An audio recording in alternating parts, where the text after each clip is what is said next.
Good morning, boys and girls. Today we're going to talk about our new boat-themed Sunday school. If you were with us last week, we talked about our first boat in the Bible, which was, drumroll please, the Ark. And we often hear it Noah's Ark, but we decided last week, in at least the older class, that we were going to call it the Ark that God told Noah to build, or God's Ark, because really God was the one who asked Noah to build it. And he asked Noah to build it because the world was full of wickedness and violence. Everywhere you looked, the whole world was full of horrible sin. And God told Noah he was going to judge the world because of that sin, and that God was right to judge the world because of sin. And we saw that he, in his wrath, he had mercy. And he decided that he was going to call Noah and his family to salvation through being on the ark when the flood came. So Noah did what God said. He got his family, his wife, his children and their wives, all 8 of them, got onto the ark, and God shut the door. I don't know if he slammed it, but he shut the door. And after that, the great flood came, just like God said it would. And Noah was saved in the safety and the sanctuary of that boat through the great flood. And do you know that Jesus talked about Noah?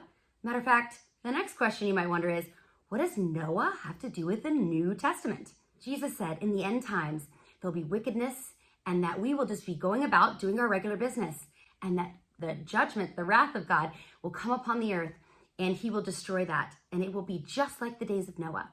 So if you're wondering what the end times look like, Jesus told us it would look like what it looks like in the days of Noah. Then again, in 1 Peter, he tells us, "For Christ also suffered once for sins, the righteous for the unrighteous, that he might bring us to God." Why did Christ suffer? That he might bring us back to God. And it tells us later that God had patience. He waited in the days of Noah while the ark was being prepared.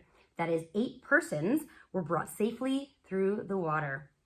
Baptism, which now corresponds to this, is not only removal of dirt from the body, but appeal to God to a good conscience through the resurrection of Christ Jesus. And I want you to take a minute and look straight up. What do you see? What is above you? The shape of the bottom of a boat? That's right. The top of the sanctuary was planned to look like the bottom of Noah's Ark.